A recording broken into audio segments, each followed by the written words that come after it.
My 10-year high school reunion was coming up. I dreaded going. I wasn't exactly the most popular girl in my class. Would anyone remember me?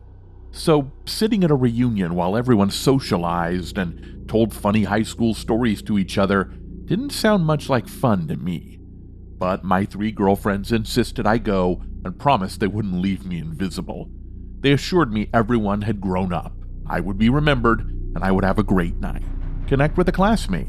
Well, wanting to not let any opportunity to connect with someone pass me by, I agreed. It might be more fun than I thought, which was my hope. But that isn't what happened. Sally Ann picked me up on the night of the reunion, and we went to Doris's house to wait for Carrie. Carrie is always late, and we knew she would be. Just like in old times, we popped a cork and poured a glass before she arrived. We had another after she came and headed off to the country club, where the reunion was staged in the ballroom. The party was already underway as we arrived fashionably late to make our entrance as conspicuous as possible. All the faces were familiar, just a little older. We were greeted with a cheer that raised my mood considerably, even though I knew it was mainly for Sally Ann, Doris, and Carrie. There were more of our class there than I had expected. It seemed almost everyone had come, at least 100. Being with my girls made it easier to say hi to people. They kept me close and included me in the conversations. I expected the reunion to be standing around with a cocktail and talking, but this was an event. A band rocked the room from a stage. Strobe lights gave the feeling of a rock concert, and the dance floor was draped with stars falling from heaven. It was a great vibe. Waiters circulated with drink orders and appetizers. As the night progressed, everyone had a few drinks, mingled, caught up with old friends, and danced. Carrie and Doris drank and danced with everyone. Sally Ann had her fan base, and I was left hanging at a table, feeling awkward, nibbling on finger foods the waiter had left. I was just gazing around the room when a guy caught my eye. He was standing near the bar and looking at me. Our eyes locked for the briefest second, and I flushed, turning away to watch the band. I didn't recognize him, but I glanced back over my shoulder to see if he was still looking in my direction, and he was. He gave me a salute with his glass and came to where I was sitting a minute later carrying 2 glasses. "Hello, how are you?" he inquired. "Can I join you? I saw you from across the room and had to meet you." "That would be wonderful," I said. "I don't recognize you. Were you in my class?" "Yes, but you probably don't remember me. I came in the winter of my senior year. My dad transferred jobs and I had to join your class. So I graduated with the class but only knew a few people. My name is Mark." He sat and we connected as the 2 outsiders at our own class reunion. He was devilishly handsome and had a keen sense of humor. I'd say, "Oh, look at Hank dancing with Mary."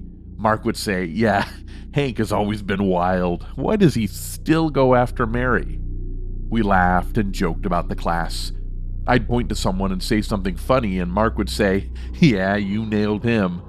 But if I said, "Do you remember Mike or Amy?" he'd say, "Point them out, maybe I will." After a while, he asked if we could swap numbers. He seemed like a great guy, and I was happy to connect with an old classmate, even if I didn't remember him. We exchanged, he went off on his way, and I returned to Sally Ann, Doris, and Carrie. The girls were snookered. They obviously had way too many drinks. I said, "Let's go."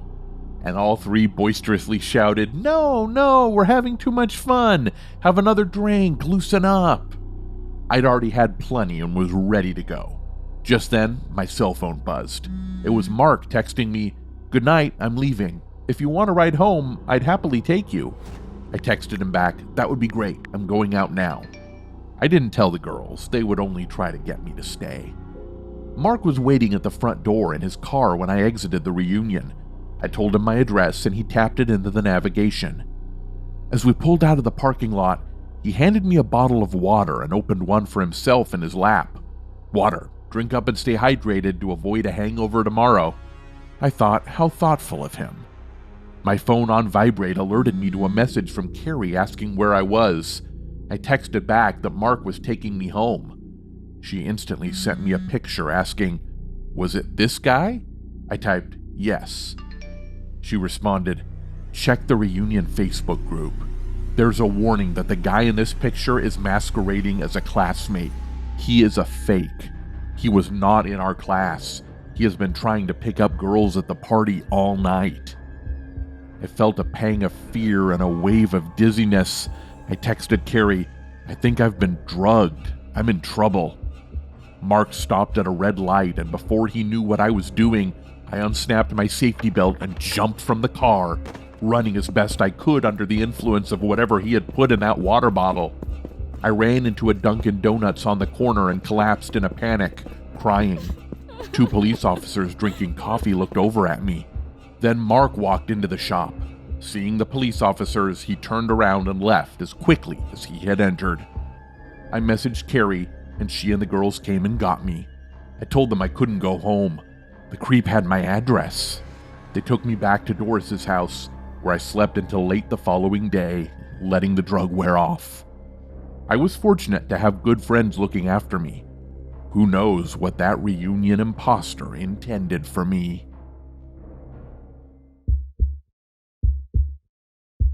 I made a match on Tinder a couple of weeks before this supposed high school reunion nearly took my life. Eve was her name, and she was 7 years older than me. At that time, I was 24 and working in Salem, Massachusetts. I had never dated an older woman before, but Eve was different. She was very young in spirit and had an outgoing personality. She was mysterious, exciting, and adventurous. The first 3 dates were a blast. She was a bit into the occult and dressed in goth black, even with black lipstick and black eyeshadow. She was super cool and didn't take any shit from anyone. Eve invited me to her high school reunion party. She really wanted me to be her date. The reunion party, she explained, wasn't the typical 5 or 10-year reunion, but was an annual event organized by one of her classmates who had invented something and was super rich. He always hosted it at his house. Well, that Saturday, we went to this super rich dude's house, and it was beautiful, with a brick walk to a fabulous front door. A lot of people were gathered in elegant dresses and suits, but what was strange was that no fancy cars were parked out front. In fact, no cars, only my Honda Civic. As we entered the reunion, guests greeted Eve with a hug and a kiss, and then turned their attention to me, asking Eve, "Who's our guest this year?" I thought that was very strange, but even weirder was how they circled me and asked me so many questions. They asked me my whole life story. Not questions about my job or where I went to school, but very personal questions. Eve took my arm and we circulated the room. Each group had the same interrogation, not a conversation at all. And there was something odd about the classmates that seemed so off. Eve was 7 years older than me, making her 31, but everyone in her class seemed much older. If I had to guess, they were 40 and older. I mentioned this to Eve, who laughed. We're all the same age. Some of them just haven't aged so well. I asked, who is the host? I was anxious to meet the owner of this fabulous house. Eve looked around and said she hadn't seen him yet, but would introduce me when he appeared. After meeting him, I told Eve I'd be ready to leave. This party was way too weird for me, and I wasn't having fun. I excused myself from her and went to the John, more to get myself out of the party than to relieve myself. I hung in there a few minutes, just recounting how odd and invasive her classmates were to me. When I came out, a guest was waiting to go in. He appeared much younger than the other party guests, just a few years older than me. He looked me in the eye and whispered as he passed me into the toilet, "Escape now while you can. She isn't who she says she is." You mean Eve?" I whispered. "Whoever she says she is, she isn't." "What party did she invite you for?" he queried. I said her high school reunion, to which the younger guest laughed. "Do they look like a high school reunion? Escape now while you can." He entered the toilet and shut the door. I was already suspicious of the high school reunion. Something seemed wrong. No one was having any fun. They walked around smiling at each other, but there was no warmth in the air, no genuine delight in being together. I was weirded out, and Eve's goth character suddenly was terrifying. I casually walked toward the front door, and when no one was looking, I slipped silently out and ran to my car. Eve texted me 3 times. "Where are you, darling? The party is about to celebrate our always being together with our traditional ceremony." I texted, "Had to leave, bye," and blocked her. I opened her Tinder profile and researched using the reverse address search and phone number online. Her phone number gave a different name, Sybil, and the address where I picked her up for each date gave another name. I recalled never going to that house address. Eve always awaited me outside on the sidewalk. I didn't tell many people this story, and those that I have think I'm the nutcase and that I imagined the whole event. I show them the Tinder profile and the different names from my internet search and tell them about the guest telling me to escape, but they still don't believe me. So be a skeptic if you want. It is how it happened.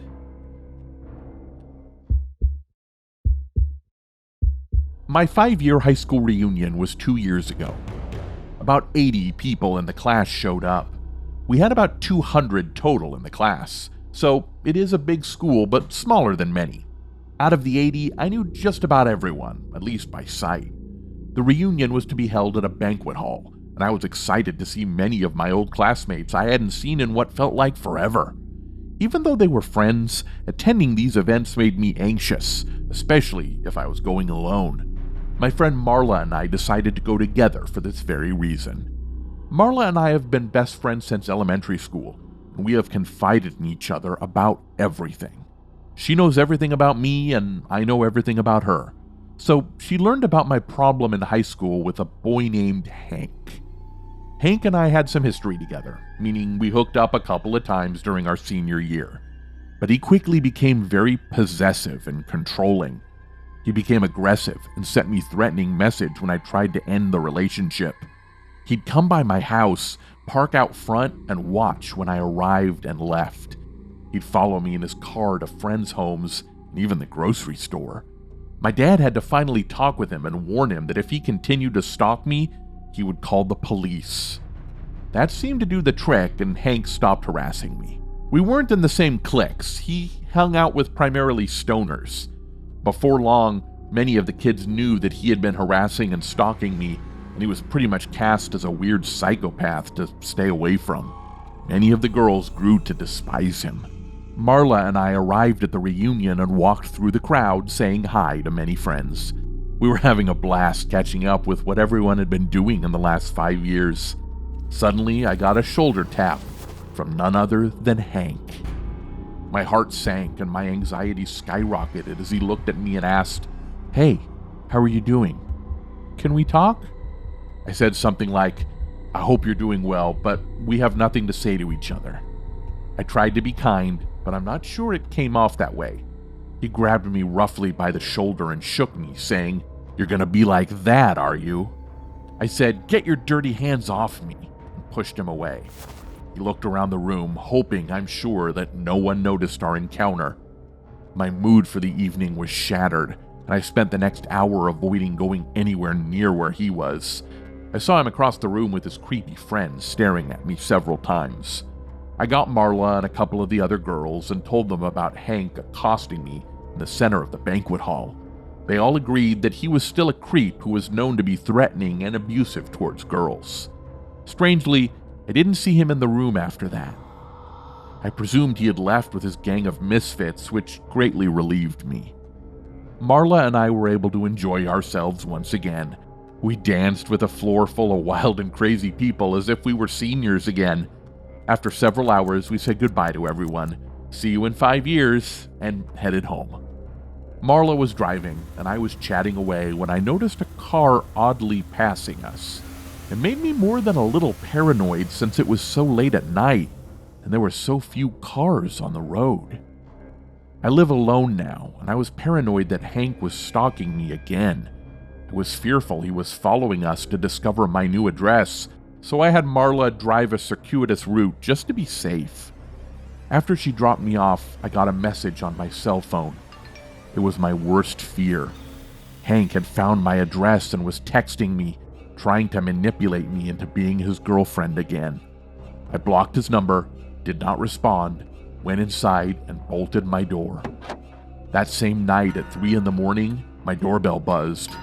I was so scared that it was Hank with some revengeful act. I hid under the covers, not daring to move. The doorbell continued to buzz.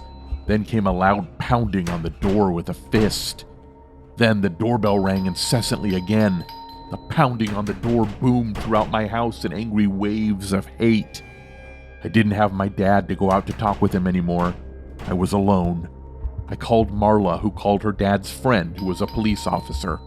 I went to the door and shouted, "I've called the police." When the pounding stopped, I peeked through the peephole, and no one was outside. From my bedroom window, I saw a police cruiser drive by twice, and I went to sleep, keeping one eye open, knowing the police were watching my house. Some people are dangerous, and they don't change over time.